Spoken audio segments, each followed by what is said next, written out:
আপাতত এখন খুবই ভালো আছি, সবাইকে ধন্যবাদ জানাচ্ছি, নমস্কার। তো এটার সাথে সাথে আরেকটা জিনিস আমি বলে দিই, এই হার্টের ব্যাপারে যেসব বাচ্চারা হার্ট ফুটো নিয়ে জন্মগ্রহণ করছে তাদের জন্য আল্লাহ সিএমএইচ অফিসে যোগাযোগ করতে হবে। মালদা ডিস্ট্রিক্টের আন্ডারে ম্যাক্সিমাম কেস কলকাতার এনআরএস হাসপাতালে ট্রান্সফার করছে। টোটালটাই পশ্চিমবঙ্গ সরকার খরচ বহন করবে।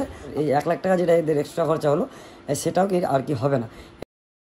নমস্কার সকলকে, আমি অসীম। আর বর্তমানে আমি আছি ঋষিপাড়া বা যোগীপাড়ার যে গঙ্গাদেবী যে বাচ্চাটার কেস আপনারা দেখেছিলেন, যে হার্টে দুটো ফুটো ছিল 12 mm এবং 18 mm। তো যাই হোক, দুর্গাপুর মিশন হাসপাতালে গিয়ে আমাদের টোটালটাই সাকসেস হয়ে গেছে, অপারেশন সাকসেস হয়ে। দাদা কবে এসেছে বাড়ি? পরশুদিন বাড়ি এসেছে। তো যাই হোক, এখন কিরকম আছে বাচ্চা? ভালো আছে। আগে যে রাতে হলে শ্বাসকষ্ট হতো, এগুলো হতোগুলো কি হচ্ছে? আর একদমই না, কোনো প্রবলেম নেই। আচ্ছা আচ্ছা, শিশু ডাক্তারকে একবার দেখাতে বলেছে। তো যাই হোক, ওটা কোনো ব্যাপার না, এটা নর্মাল ব্যাপার। আর টোটাল খরচ আনুমানিক কত হলো? আমাদের মনে হয় 80-90 টাকা খরচা হয়ে গেল। 80-90।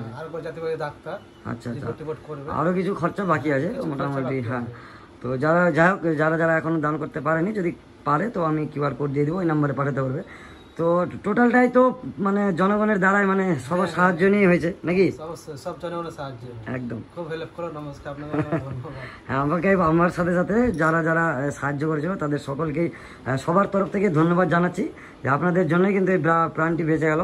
যে ওর মোটামুটি যেটা 1 লাখ টাকা কালেকশন হয়েছিল, ধরো 90%ই মানে আমাদের ভিডিও বারবার যেটা ভিডিও করার মাধ্যমেই হয়েছিল। অনেক ভাই বন্ধু মানে অনেক আছে, শামসিরি অনেক বাসিন্দা আছে, যারা কিন্তু সবাই 100, 200, 50 যার যেরকম সামর্থ্য অনুযায়ী কিন্তু হেল্প করেছিলেন।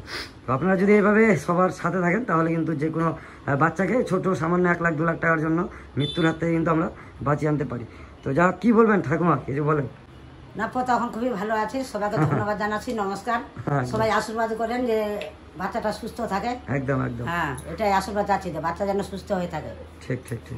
তো এটার সাথে সাথে আরেকটা জিনিস আমি বলে দিই, এই হার্টের ব্যাপারে যেসব বাচ্চারা হার্ট ফুটো নিয়ে জন্মগ্রহণ করছে তাদের জন্য আমি এর একদিন একটা ভিডিও পোস্ট করলাম, যে ওটা হচ্ছে শিশু সাথী কার্ড, যেটা আপনাকে জন্য মালদা সিএমএইচ অফিসে যোগাযোগ করতে হবে। সেখানে একটা কার্ড তারা তৈরি করে দিবে 3 থেকে 4 দিনের মধ্যে। আর সেখান থেকে কোথায় রেফার করে দিবে আপনাকে, সেটা সেনারা জানিয়ে দেবে। মালদা ডিস্ট্রিক্টের আন্ডারে ম্যাক্সিমাম কেস কলকাতার এনআরএস হাসপাতালে ট্রান্সফার করছে। টোটালটাই পশ্চিমবঙ্গ সরকার খরচ বহন করবে। আপনাদের শুধু এখান থেকে মালদা অবধি যাতায়াতের খরচ, প্রয়োজন পড়লে বাচ্চার এমার্জেন্সি কেস থাকলে অ্যাম্বুলেন্সের খরচটাও সরকারের তরফ থেকে বহন করছে। আপনার বাচ্চার 6 লাখ 8 লাখ যত টাকায় লাগুক না কেন, কোনো টাকাই লাগবে না শিশু সাথী প্রকল্পের মাধ্যমে যদি আপনি যান। কিন্তু একটু সময় সাপেক্ষ, যেটাতে এদের একটু অসুবিধা ছিল, এদের 8 দিন টাইম দিয়েছিল, তাই ওই মানে প্রকল্পের মাধ্যমে হয়নি। না হলে কিন্তু মোটামুটি যাদের হাতে টাইম থাকে, বাচ্চাদের 1 মাসের মতো টাইম থাকলে কিন্তু আপনারা সেই প্রসেসে যেতে পারেন। আপনাদের এই 1 লাখ টাকা যেটা এদের এক্সট্রা খরচা হলো সেটাও আর কি হবে না। এটা আমাকে এক ভাই কলকাতা এনআরএসে ইন্টার্ন করছে, উনি আমাকে নিজেই ফোন করে ব্যাপারটা পুরোটা বুঝিয়েছে, আর এটা বার্তাটাও দিতে বলেছে যাতে আপনাদের হেল্প হয়। ওনার নাম্বার যদি কোনো কারণে লাগে তো আমাকে ফোন করবেন বা আমাকে হোয়াটসঅ্যাপ করবেন বা মেসেঞ্জারেও মেসেজ করতে পারবেন। আমি তার নাম্বার দিয়ে দেবো, কীভাবে কী যাবেন। মালদা ঝলঝলিয়াতে সিএমএইচও অফিস আছে, সেখানে বাচ্চার জন্ম সার্টিফিকেট এবং আধার কার্ড, এই দুটোই ম্যান্ডেটারি আছে।